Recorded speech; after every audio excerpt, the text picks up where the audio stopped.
Good morning students, आज हम बहुत ही इम्पोर्टेंट टॉपिक कवर करेंगे यूनिट 2 से, इलास्टिसिटी से, और जो कि है आपका बेंडिंग ऑफ बीम, जिसमें हम बेंडिंग मोमेंट निकालेंगे, bending moment and its magnitude. Bending of beam जो है आपका क्या नाम है, बहुत ही इम्पॉर्टेंट टॉपिक है examination of point of view से भी, और ये क्वेश्चन आपका हर साल 5 या 6 नंबर में रिपीट होता है। ठीक है स्टूडेंट्स, तो लास्ट कल हमने लेक्चर में किया था torsion of a cylinder. Last वाला जो लेक्चर हमने किया था वो भी लेक्चर बड़ा इम्पॉर्टेंट था, और उसमें हमने देखा था कि जो आपका होलो सिलेंडर है सॉलिड सिलेंडर से ज़्यादा स्ट्रॉन्गर है। ठीक है ना, hollow cylinder is more stronger as comparison to the solid cylinder. तो स्टूडेंट्स, कल वाला आर्टिकल था वो बहुत इम्पॉर्टेंट था, और आज वाला आर्टिकल भी इलास्टिसिटी से बहुत इम्पॉर्टेंट टॉपिक है ये भी, that is bending of beam. तो चलिए इसको हम कवर करते हैं।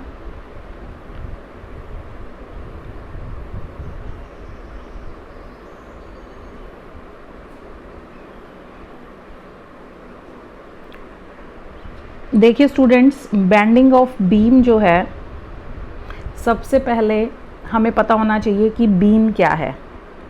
ठीक है ना, सबसे पहले हमें ये पता हो कि beam, what is beam. A beam is a rod of uniform rectangular और circular cross section. A beam can be A beam is a rod of uniform rectangular or circular cross section whose length is very large as comparison to its width और thickness। तो students देखिए, जो आपका beam है, beam जो है आपका, that can be in the rectangular shape, that can be in the circular shape like this। दोनों ही जो शेप में हो सकता है, और इसके लिए जो कंडीशन है, वो कंडीशन क्या है कि जो लेंथ है, length should be very greater as comparison to the width और द थिकनेस। ठीक है, ये इसको बोलते हैं हम रोड, बीम बोलते हैं या रोड बोलते हैं। और ये आपका रेक्टेंगुलर क्रॉस सेक्शन का भी हो सकता है और आपका सर्कुलर क्रॉस सेक्शन का भी हो सकता है, बट कंडीशन इज़ कि जो लेंथ है, लेंथ जो है कंपैरेटिवली ज़्यादा होनी चाहिए, किससे, विड्थ से और थिकनेस से। ठीक है, और अब जो आपका जो बीम है, that may be considered to be made up of large number of thin plane horizontal layers placed one over the other. देखिए, हमने इस टाइप से यहाँ इसका ये सामने आपको 2 डायमेंशन पिक्चर ही दिख रही है। सपोज मैं आपको और दिखाती हूँ। Beam that can be considered, beam may be considered as number of thin horizontal layers placed one over the other, and each plane layer consists of number of parallel longitudinal metallic fibers side by side। ठीक है, जिनको हम बोलते हैं, उनको हम बोलेंगे longitudinal filaments। अब इसमें हम एक पिक्चर में देख सकते हैं। सबसे पहले तो ये देखिए कि ये 2 तरीके की आपकी जो बीम है वो शो की हुई है। This is of circular cross section, this is of circular cross section and this is of rectangular cross section. ठीक है, अब कि हमने जो कहा कि जो this is divided into a large number of divided into a large number of thin plane horizontal layers placed one over the other. अगर हम इनको काटे पतले पतले sections में तो we will have a large number of horizontal layers which are placed one over the other. Clear?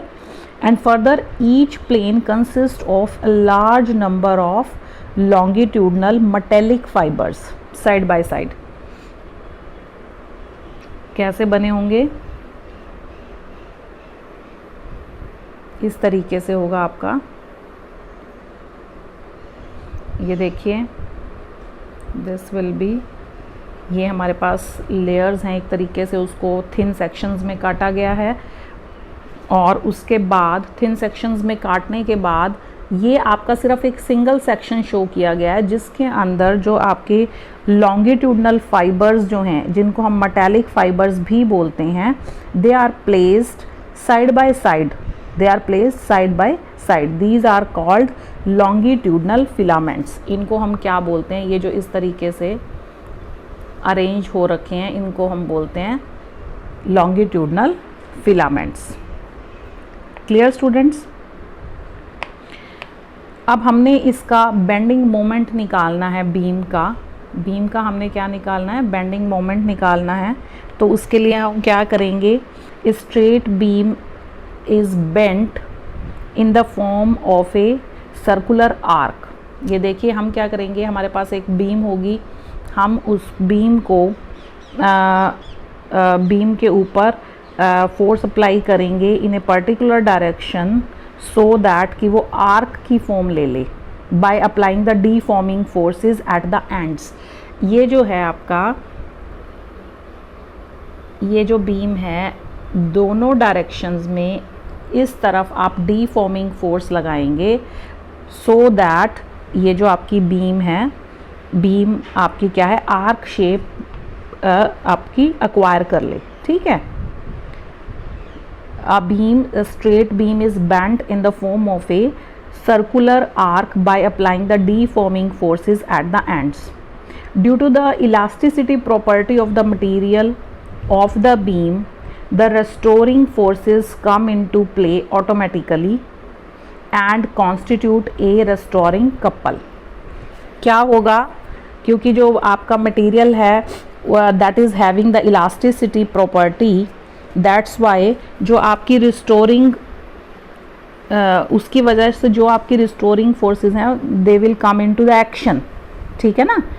तो वो क्या करेंगी, क्योंकि अब ये शेप जो है ये इस तरीके की आर्क शेप ले ली है बॉडी ने, जो बीम है आपकी बॉडी, बीम ने ये शेप एक्वायर कर लिया है, तो वो क्या करेगा, इसको अपनी जो शेप है उसको रिस्टोर करने की कोशिश करेगा. ठीक है. तो एक रिस्टोरिंग कपल है that will come into action और which is equal and opposite to the deforming couple. जो हमने लगाया था स्टार्टिंग में, डीफॉर्मिंग फोर्सेस लगाया था, वो उसके इक्वल एंड अपोजिट होगा. ठीक है.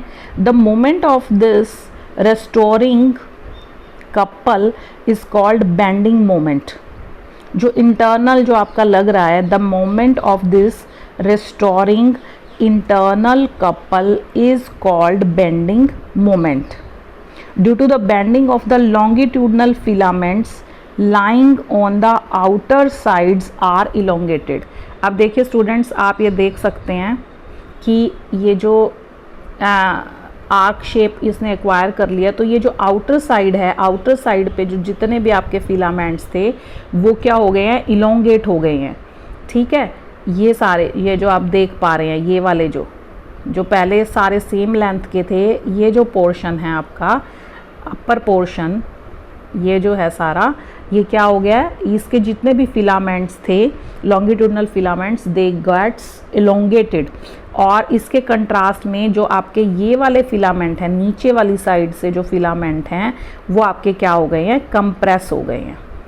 ठीक है ना? वो सारे आपके क्या हो गए हैं, कंप्रेस हो गए हैं because of the bending. Due to the bending, the longitudinal filaments lying on the outer convex side of the elongated side, those who lying on the inner concave side are shortened. जो आपका convex side है, convex side पे आपके जितने भी हैं ये आपके इलोंगेटेड हो जाएंगे, जो आपके फाइबर्स थे। और जो ये इस तरफ थे, जो आपके नीचे वाली तरफ थे, जिसको आप कनकेव साइड बोल सकते हैं, कनकेव साइड के जितने भी आपके फिलामेंट्स हैं, लॉन्गिट्यूडनल फिलामेंट्स हैं, वो क्या होंगे, कॉन्ट्रैक्ट हो जाएंगे। ठीक है students. However in the Midway of the beam the length of the longitudinal filaments remains the same, but आप देखेंगे कि जो ऊपर वाले जो फिलामेंट्स हैं उनकी लेंथ इंक्रीज होगी, जो नीचे वाले हैं उनकी लेंथ डिक्रीज होगी। देखिए ए से एक जो बीच में बिल्कुल सेंट्रली लाई करेगा, जिसको ये एम एन से डिनोट किया हुआ है, आप देख सकते हैं एम एन से डॉटेड लाइन से शो किया हुआ है, that is the neutral face, neutral surface से शो किया हुआ है, जिसको बोलते हैं हम न्यूट्रल फिलामेंट्स। इनको हम न्यूट्रल फिलामेंट्स भी बोलते हैं। न्यूट्रल फिलामेंट्स वो फिलामेंट्स हैं जिनकी जो है साइज जो है after applying the deforming forces, उनकी लेंथ में कोई चेंज नहीं आता, वो बिल्कुल सेंट्रली लाई करेंगे। ठीक है ना, क्योंकि देखिए सबसे जो ऊपर की तरफ होगा उसके अंदर सबसे ज़्यादा इलोंगेशन होगा, धीरे धीरे नीचे की तरफ ए से अगर एम पे आने की कोशिश करेंगे तो आप देख पाएंगे कि जो लेंथ है वो एकदम से फिलामेंट्स की क्या होती जा रही है, कम होती जा रही है। और फिर जो एम एन है, एम एन की जो लेंथ है, एम एन की जो लेंथ है वो आपके जितने ओरिजिनली पहले जो थी फिलामेंट्स की लेंथ उसके बराबर होगी। और उसके बाद अगर एम से नीचे डी की तरफ मूव करें, अगर हम देखें तो हमें ये पता चलेगा कि उसके बाद जो नेचुरल लेंथ थी फिलामेंट्स की उससे धीरे धीरे वो कंप्रेस होनी शुरू हो गई due to the compression strain. ठीक है स्टूडेंट्स, तो इसका मतलब जो न्यूट्रल फिलामेंट है, न्यूट्रल फिलामेंट क्या हुआ, न्यूट्रल फिलामेंट जिसकी ना तो जो है आपकी लेंथ है वो स्ट्रेच हुई है, ना ही उसकी जो लेंथ है वो शॉर्टन्ड हुई है, that's why such filaments are called neutral filament. और वो किस पॉइंट के ऊपर लाई करेगा, वो एम एन के ऊपर लाई करेगा, जो ये डॉटेड लाइन से हमने शो किया हुआ है। ठीक है स्टूडेंट्स, अब उसके बाद देखिए हम ये जो है, अगर हम इनको, ये जो आर्क है, आर्क का अगर हम सेंटर देखें इस तरीके से, हम इसको कह सकते हैं कि ये सेंटर ओ पे मिलता है। और मोर ओवर जो आपका न्यूट्रल फिलामेंट है या न्यूट्रल सरफेस है, वहाँ से अगर हम देखें तो ये जो रेडियस ऑफ कर्वेचर बनता है इसको हम बोलेंगे आर, इसको हम क्या बोलेंगे, आर बोलेंगे। क्लियर। तो ये है आपका किस तरीके से इसके अंदर जो आपका बीम है उसके अंदर इलोंगेशन फिलामेंट्स के अंदर आएगा और किस तरीके से कंप्रेशन आएगा। हमने निकालना है bending moment of the beam. What we have to find out, हमने क्या फाइंड आउट करना है, हमने निकालना है बेंडिंग, निकालनी है हमने बेंडिंग मोमेंट निकालना है ऑफ द बीम। अब देखिए बेंडिंग मोमेंट जो है आप उसको और किस तरीके से देख सकते हैं। एक ये यूनिफॉर्म रॉड कंसिडर की हुई है, we have consider a uniform rod,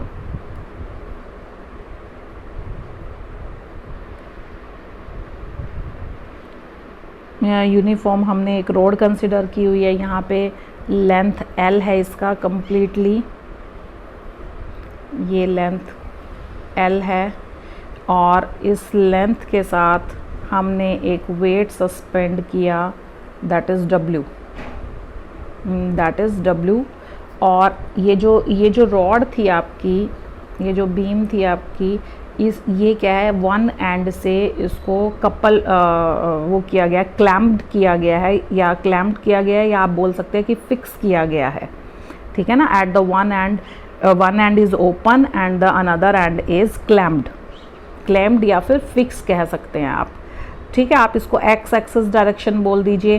cap small L जो है that is the length of this rod and more over यहाँ पे जो इसका ये जो फ्री एंड है, फ्री एंड से डब्ल्यू जो है इसके ऊपर वेट सस्पेंड किया गया है, ओपन एंड जो है इसका, ठीक है। अब हम क्या करते हैं, हम क्या कर रहे हैं कि एक जो है आपका यहाँ पे बीच में कोई भी पॉइंट लेते हैं। देखिए स्टार्टिंग में, अब ये जो जितना जैसे ही आप वेट सस्पेंड करेंगे तो यहाँ पे एक डिप्रेशन आएगा। ये जो आपका वेट है it will be acting naturally downward, और यहाँ से जो आपका एक डिप्रेशन क्रिएट होगा जिसको हम बोलते हैं y will be the depression in that. तो जो डिप्रेशन है उसको हमने निकालना है वैसे, और बट इसमें हम अगर देखें, ये हम नेक्स्ट लेक्चर में भी देखेंगे कि बेंडिंग वाई डिप्रेशन निकालेंगे हम नेक्स्ट लेक्चर में देखेंगे। बाकी इसमें हम सिर्फ एक रफ आइडिया ले रहे हैं यहाँ पे। तो एक यहाँ पे एक पॉइंट ए पे हमने एक स्मॉल सेक्शन इसका कंसिडर किया। जब ये यहाँ थी रोड तो यहाँ पे इसका ये जो सेक्शन था वो इस तरीके से था, और अब ये क्या है, क्योंकि हमने वेट सस्पेंड किया हुआ है तो ये W नेचुरली नीचे की तरफ एक्ट करेगा। अब क्योंकि ये नीचे की तरफ एक्ट करेगा तो यहाँ पे इसको न्यूटन्स थर्ड लॉ से एक ऊपर की तरफ इसको रिएक्शन मिलेगा, ऊपर की तरफ रिएक्शन मिलेगा, जो कि ये भी आपका क्या होगा, W के इक्वल होगा, और ये इक्वल एंड अपोजिट आपकी क्या होंगी, फोर्सेस लगेंगी, जो कि इसको इस तरीके से मूव करने में हेल्प करेगा। ठीक है स्टूडेंट्स, और ये क्या है आपका एक्स एक्सिस है, सॉरी एक्स एक्सिस नहीं, ये आपका जो हमने पॉइंट लिया था ये एक्स डिस्टेंस अपार्ट है फ्रॉम द फिक्स्ड और द क्लैम्प्ड पोर्शन, फिक्स्ड और द क्लैम्प्ड पोर्शन। बाकी जो बचा हुआ पोर्शन है वो क्या है आपका L minus, total length L थी तो यहाँ पे ये क्या हो जाएगा, L माइनस एक्स के बराबर हो जाएगा। ठीक है ना। तो ये जो दोनों जो फोर्सेस हैं, ये इधर नीचे की तरफ लग रहा है, ये ऊपर की तरफ लग रही है नेचुरल रिएक्शन की वजह से। तो these will constitute, these both the forces, both the parallel forces will constitute a couple, they will constitute a couple. और वो किसके इक्वल होगा वो मैं आपको बताती हूँ। That will be equal to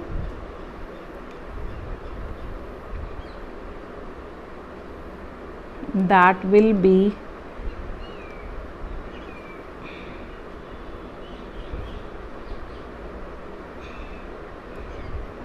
will be equal to W into L minus x, क्योंकि जो परपेंडिकुलर डिस्टेंस है, मोमेंट ऑफ फोर्स निकाल रहे हैं हम, बेंडिंग एक तरीके से एक्सटर्नल बेंडिंग मोमेंट निकाल रहे हैं। तो जो एक्सटर्नल बेंडिंग मोमेंट होगा, bending moment means moment of the force, और फोर्स कितनी लग रही है हमारे पास, फोर्स W लग रही है, और जो आपस में जो दोनों फोर्सेस हैं आपकी जो इक्वल एंड अपोजिट एक्ट कर रही है उनके बीच का जो परपेंडिकुलर डिस्टेंस है वो कितना है, L माइनस एक्स है। तो ये जो कपल कॉन्स्टिट्यूट हुआ है, this couple has a tendency to rotate the beam, this couple has a tendency to, एक ये जो था आपका, मैं आपको इस तरीके से दिखाती हूँ कि ये देखिए, अगर मान लो ये बीम थी, ये हमने W वेट नीचे की तरफ लिया, हमने एक बीच में कोई भी क्रॉस सेक्शन दिया है और इसका जो रिएक्शन है ये ऊपर की तरफ है। तो ये जो कपल कॉन्स्टिट्यूट हुआ है, this will try to rotate this in the clockwise direction, and this is called external bending moment, this is called external bending moment। ये आपका क्या है, external bending moment है। और अभी हमने जो देखा था पहले बीम के अंदर, जो हमने ये देखा है इस पिक्चर में देख सकते हैं हम, इसमें आपका इंटरनल बेंडिंग मोमेंट आपका एक्शन के अंदर आता है। ठीक है स्टूडेंट्स, तो जो Mn है वो आपका न्यूट्रल एक्सिस है, जिसके अंदर जो आपके फिलामेंट्स हैं वो कौन से फिलामेंट्स हैं, न्यूट्रल फिलामेंट्स हैं, जो कि आपके न्यूट्रल फिलामेंट्स जो हैं that is in the direction Mn direction में वो आपके न्यूट्रल फिलामेंट्स हैं जितने भी हैं, और उनकी जो लेंथ है दैट इज़ सेम। Mn की जो लेंथ है वो आपकी क्या है, बिल्कुल सेम है। ठीक है। अब जो आपका हमने एक्सप्रेशन फाइंड आउट करना है बेंडिंग मोमेंट का। उसके लिए हमें क्या कंसिडर करना है, उसके लिए हमें स्टूडेंट्स देखिए एक स्मॉल क्रॉस सेक्शन हमने लिया है A dash B dash C dash and D dash of the beam. ये शो किया हुआ है, देखिए A dash B dash C dash and D dash. This is the cross section of the bent beam, ठीक है। और यहाँ पे जो MN है, MN नेचुरली जो आपका क्या है, MN क्या है आपका, जो वो वाला पोर्शन है जिसके अंदर कोई भी डिफॉर्मेशन नहीं हुई है फिलामेंट्स के अंदर, वो न्यूट्रल फिलामेंट्स हैं, लेंथ चेंज नहीं है। जो ओरिजिनल आपका बीम था, जो लेंथ वहाँ पे थी, वही लेंथ आपकी क्या है, यहाँ पे आई है, ठीक है। तो वही लेंथ अगर यहाँ आई है तो उस केस में हम ये कह सकते हैं हम एक और स्मॉल पार्ट ऑफ फिलामेंट लेंगे at a distance z from the neutral axis, z from the neutral axis। तो इस केस में हम क्या करेंगे, ये हमने ले लिया, ये देखिए जो न्यूट्रल फिलामेंट MN था, MN से ऊपर z डिस्टेंस पे एक और फिलामेंट हमने कंसिडर किया विच इज़ PQ बोल दीजिए, या आप कुछ भी बोल सकते हैं, इसको कोई भी नाम दे सकते हैं। चलिए हमने सपोज़ इसको नाम दे दिया PQ, क्लियर। तो PQ जो है हमने इसको नेमिंग कर दी। ये जो फिलामेंट है, this is z distance apart from the neutral axis MN, and ये जो टोटल एंगल था आपका, the angle was let the angle phi be subtended by the arc MN of the neutral axis at the point O dash। जो angle है, angle जो है आपका phi बन रहा है, जो कि MN सबटेंड कर रहा है at the point O dash, and the center of curvature of the neutral axis be R। ये हमने R से डिनोट किया हुआ है। Let R be the radius of curvature of the neutral axis, clear. तो अब हमें जो फॉर्मूला पता है, हमें पता है arc is equal to radius into the angle, ठीक है। तो अब देखिए स्टूडेंट्स, जो आपका MN है, अगर हम MN जो आर्क है वो निकालना चाहते हैं तो MN किसके इक्वल होगा, MN will be equal to R into phi, MN will be equal to R into phi, and PQ is equal to, PQ किसके इक्वल होगा, PQ जो होगा आपका that will be equal to R plus Z, क्योंकि R तो R कहाँ से distance है आपका, R is the distance from the neutral axis, यहाँ से है। और अगर हमें PQ फाइंड आउट करना है, PQ आर्क निकालनी है, तो ये डिस्टेंस भी हमें क्या करना पड़ेगा, कवर अप करना पड़ेगा, जो कि कितना है Z। तो यहाँ तक जो आपका न्यूट्रल एक्सिस है, न्यूट्रल एक्सिस तक R हो जाएगा प्लस आपका Z हो जाएगा, अगर हमने PQ के लिए PQ फाइंड आउट करना है तो अब हम PQ फाइंड आउट कर लेंगे। PQ will be equal to R plus Z into phi. अब हम इसके अंदर एक्सटेंशन फाइंड आउट करेंगे कि एक्सटेंशन कितना हुआ फिलामेंट में, कहाँ से कहाँ पे, MN से अगर हम PQ पे जाते हैं तो हमने एक्सटेंशन फाइंड आउट करना है कि एक्सटेंशन कितना हुआ। तो जो extension in the filament PQ, तो हम क्या करेंगे, PQ माइनस MN कर देंगे, R plus Z into phi minus R phi किसके इक्वल आ जाएगा, जो एक्सटेंशन है that will be equal to Z into phi के इक्वल आ जाएगा। अब हमारे पास यहाँ पे एक्सटेंशन आ गई है हमारे पास, तो हम लॉन्गिट्यूडनल स्ट्रेन को फाइंड आउट कर सकते हैं।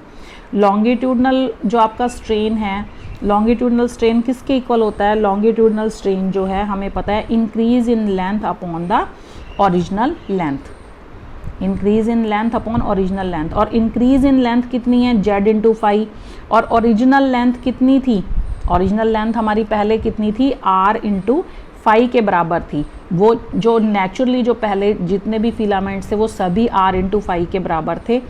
अब वो चेंज हो गए हैं। जो न्यूट्रल एक्सिस है, न्यूट्रल एक्सिस से जो नीचे वाले हैं उनकी due to the compression length कम हो गई है, और ऊपर वालों की जो लेंथ है वो क्या हो गई, इंक्रीज़ हो गई है, एक्सटेंशन हो गया।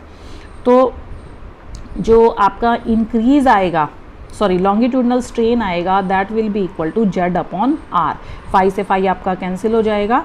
अब आपके पास लॉन्गिट्यूडनल एक्सटेंशन आ गया है, लॉन्गिट्यूडनल स्ट्रेन आपको पता चल गया, तो यहाँ से हम यंग मॉडुलस निकाल सकते हैं। यंग मॉडुलस हमारा होता है longitudinal stress upon the longitudinal strain. ठीक है, लॉन्गिट्यूडनल जो आपका यंग मॉडुलस जो है आपका, that is equal to longitudinal stress upon longitudinal strain. तो आप यहाँ से कैलकुलेट कर लीजिए, लॉन्गिट्यूडनल स्ट्रेस जो है किसके इक्वल आएगा, y इंटू, क्योंकि जो यंग मॉडुलस है उसको हम y से डिनोट करते हैं, y इंटू में लॉन्गिट्यूडनल स्ट्रेन। और लॉन्गिट्यूडनल स्ट्रेन किसके इक्वल अभी हमने फाइंड आउट किया, that is z upon r के इक्वल। z अपॉन r के इक्वल हमने कंसिडर किया है। तो यहाँ से अब हम लेट करेंगे, ये जो एक छोटा सा एरिया कंसिडर करेंगे हमने क्या निकाल लिया, अब मैग्नीट्यूड निकालना है हमने फोर्स का, cross sectional, particular cross sectional area के लिए। देखिए अभी हमने इस तरीके से हमारे पास था बीम, बेंट बीम है ये MN है, दिस इज़ MN, और ये PQ है जो हमने कंसिडर किया है, जिसके अबाउट हमने निकालना है। यहाँ पे ये जो एरिया है, यहाँ पे हमने एक छोटा सा क्रॉस सेक्शनल एरिया कंसिडर कर लिया, जिसका एरिया क्या है, डेल्टा A के बराबर है, जिसका एरिया किसके बराबर है, डेल्टा A के बराबर है। और अगर हम डेल्टा A के लिए निकाल लेंगे और फिर हम सारे के लिए निकाल सकते हैं सब्मिशन करके, ठीक है ना, तब हम सारे के लिए सब्मिशन करके निकाल सकते हैं। तो यहाँ से क्या आ जाएगा, जो मैग्नीट्यूड है इंटरनल फोर्स का किसके इक्वल आएगा, स्ट्रेस इनटू में क्रॉस सेक्शनल एरिया, और स्ट्रेस किसके इक्वल था आपका, y into z upon r into delta A के बराबर है। ठीक है, तो डेल्टा A जो है, अभी हमने एरिया क्रॉस सेक्शनल एरिया निकाला जो कि डेल्टा A है, स्मॉल एरिया हमने कंसिडर जो किया था। Now the moment of this force, अब अगर हमने मोमेंट निकालना है इस फोर्स का about the neutral axis, about the neutral axis and perpendicular to the plane of the bending through MN, that will be given by y into z upon r into delta A into z z क्या है आपका, हमने क्या निकालना है, moment निकालना है, bending moment निकालना है। तो ये जो परपेंडिकुलर डिस्टेंस होगा इसका, दैट विल बी z। ये जो हमने एरिया कंसिडर किया, इसका जो परपेंडिकुलर डिस्टेंस है, दैट इज़ z। तो यहाँ पे ये हमने सब्स्टिट्यूट कर दी वैल्यू, तो हमारे पास क्या आ जाएगा, मोमेंट ऑफ फोर्स आ जाएगा, that is equal to y into z upon r into delta A into z. तो z जो है इसको अगर हम देखें यहाँ पे, तो ये किसके इक्वल आ जाएगा, एक z यहाँ पे है, एक z यहाँ पे, तो ये z स्क्वायर के इक्वल आ जाएगा जो बेंडिंग मोमेंट है।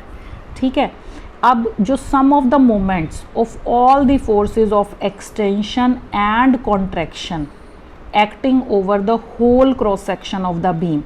अब अगर हम बात करें, ये तो सिर्फ था आपका सिर्फ एक छोटे small area of cross section के लिए जो डेल्टा A हमने देखा है।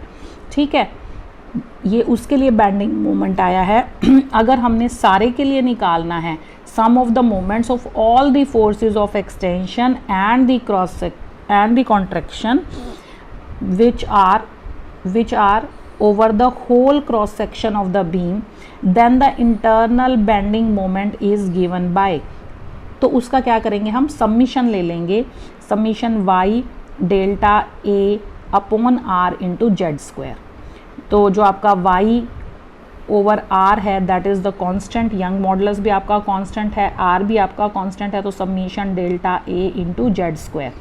जो ये समीशन डेल्टा ए इंटू जेड स्क्वायर है, इसको हमने आई जी से रिप्लेस कर दिया, आई जी से हमने इसको रिप्लेस किया, where I G is known as geometrical moment of inertia of the cross section about M N. ये जो है आई जी, जो हमने ये फैक्टर अभी लिया है, और आई जी किसके इक्वल है, आई जी जो है that is equal to delta A summation delta A into Z square, this is I G. और ये आई जी क्या है, this is the geometrical moment of inertia of the cross section about M N. इसको हम क्या बोलते हैं, geometrical moment of inertia, because it is analogous to moment of inertia, it is analogous to moment of inertia. तो y upon R तो हमारा जो है मटेरियल के अकॉर्डिंग सेम होगा ही होगा, तो ये जो आपका आई जी जो फैक्टर है, आई जी जो फैक्टर है उसके ऊपर भी डिपेंड करेगा, और उससे हम आगे क्या निकाल सकते हैं अपना, उससे हम आगे क्या निकाल सकते हैं, अपना बेंडिंग मोमेंट निकाल सकते हैं, चाहे वो फिर बीम जो है आपका रेक्टेंगुलर क्रॉस सेक्शन का हो या फिर सर्कुलर क्रॉस सेक्शन का हो। तो ये जो आई जी आया है आपका, I G is equal to A into K square, ये जो प्रोडक्ट है this is known as the product of Y into I G is known as flexural rigidity of the beam. इसको हम क्या बोलते हैं, flexural rigidity of the beam. तो जो बेंडिंग मोमेंट है, बेंडिंग मोमेंट को हम क्या लिख सकते हैं, flexural rigidity upon radius of curvature of the neutral surface. ठीक है, अब हम यहाँ से देख सकते हैं कि किस तरीके से हम रेक्टेंगुलर क्रॉस सेक्शन का, अगर मान लो हमारे पास रेक्टेंगुलर क्रॉस सेक्शन का ब्रेड्थ बी और थिकनेस डी है, तो उस तरीके से हमारा जो बेंडिंग मोमेंट आएगा वो इसके इक्वल आ जाएगा, y into b into d cube upon 12, और इसी तरीके से हम रेक्टेंगुलर क्रॉस सेक्शन के लिए निकाल सकते हैं। तो ये बहुत ही इम्पॉर्टेंट टॉपिक था हमारा, बेंडिंग मोमेंट निकालना बीम का, चाहे वो आपकी रेक्टेंगुलर क्रॉस सेक्शन की हो या फिर आपकी सर्कुलर क्रॉस सेक्शन की बीम हो। ठीक है, तो हम इजीली फाइंड आउट कर सकते हैं बेंडिंग मोमेंट को, और ये बहुत ही इम्पॉर्टेंट टॉपिक है आपका। 6 to 8 मार्क्स में भी कई बार ये क्वेश्चन रिपीट होता है, तो आप इसे अच्छे से प्रिपेयर कर सकते हैं। This is all about for today, thank you so much.